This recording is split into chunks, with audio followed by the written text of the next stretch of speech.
I'll introduce you to your ground team. All right, here comes Red Bull's poster child. You don't owe these people anymore. You've given them everything. Gang, siapa yang nggak tahu sama dua film ini? Duh, pasti udik banget kalau kamu sampai nggak tahu. Ada banyak film yang keren dan seru, namun kamu nggak pernah tahu bahwa ada kisah sedih yang mengenaskan di balik pembuatan film tersebut. Bahkan, di antara banyaknya film, ada yang sampai menelan korban jiwa loh, geng. Meski sudah memastikan segala sesuatunya aman, namun nasib tidak ada yang tahu. Nah, di video satu ini, aku mau kasih tahu 5 kecelakaan paling tragis saat syuting film, geng. Tapi sebelumnya, jangan lupa subscribe dulu ya. Udah? Here we go. Yang pertama, ada The Crow. Kecelakaan yang melibatkan anak pertama dari sang legendaris Bruce Lee ini meninggal pada usia 28 tahun saat proses syuting berlangsung. Kematian Brandon Lee adalah sebuah kenyataan pahit mengenai kecelakaan dalam penggunaan properti di industri perfilman Hollywood, di mana salah satu adegan mengharuskan Lee ditembak oleh lawan mainnya. Tapi siapa sangka, properti pistol yang digunakan ternyata berisi sebuah peluru asli. Akibatnya, perut Lee mengalami luka parah hingga membuatnya koma dan meninggal. Dan hingga sekarang hal ini masih menjadi misteri. Siapa yang memasukkan peluru asli ke dalam pistol properti tersebut? Jangan-jangan ada yang dendam sama Brandon Lee ya, geng? Yang kedua, ada Triple X. Film Triple X telah melambungkan nama Vin Diesel di industri Hollywood. Sayangnya saat syuting film, terjadi kecelakaan tragis yang berujung tragedi. Harry L. O'Connor adalah stuntman berpengalaman yang telah beraksi dalam berbagai film action box office Hollywood. Penampilan terakhirnya ada dalam film Triple X. Sebagai stuntman untuk Vin Diesel, itu membuat dia harus meregang nyawa. Dalam suatu adegan di film tersebut, O'Connor diharuskan melakukan parasailing agar mendarat di atas kapal selam. Sayangnya pendaratan tak berjalan mulus. O'Connor malah membentur sebuah jembatan dengan kecepatan tinggi sehingga ia tewas seketika. Film Triple X juga menuai kontroversi ketika sang sutradara Rob Cohen memutuskan untuk memasukkan rekaman yang diambil dari O'Connor ke dalam potongan akhir film tersebut. Serem ya, geng? Yang ketiga, ada The Expendables 2.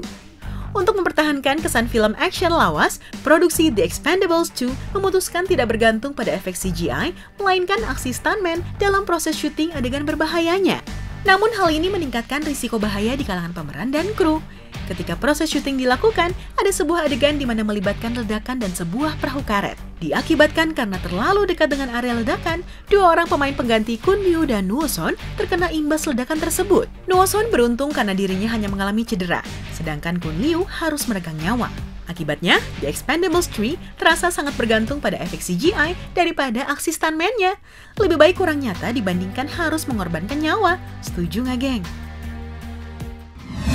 Yang keempat, ada The Dark Knight.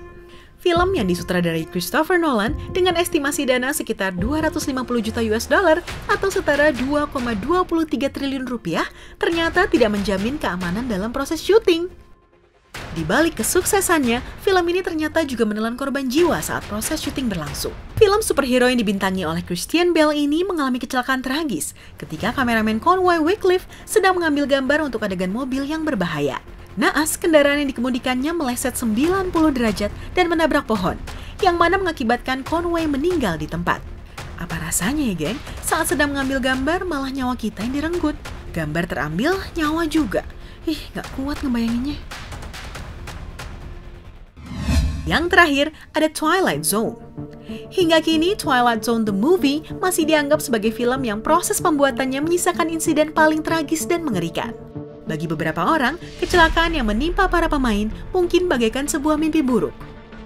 Bagaimana tidak? Selama pembuatan adegan film yang melibatkan sebuah helikopter ini, dua aktor anak-anak Maika Dinley dan Rini Shin-Ye Chen yang masing-masing berusia 7 dan 6 tahun tewas seketika bersama aktor Vic Morrow di tempat kejadian. Kepala Morrow dan Lee terpenggal baling-baling helikopter dengan tubuh tercabik, sementara Chen tewas tertimpa badan helikopter. Kecelakaan ini disebabkan karena kru membuat ledakan di lokasi film terlalu awal hingga helikopter yang hanya melayang setinggi 8 meter oleng dan menghampiri ketiga pemain malang itu. Tragis banget sih. Masih ada banyak lagi proses syuting yang menelan banyak jiwa, geng. Apakah kamu masih tertarik buat jadi artis ternama? Mungkin kamu pertimbangkan lagi deh, geng. Jangan lupa berikan like serta komentar video ini dan subscribe channel Jalan Tikus ya.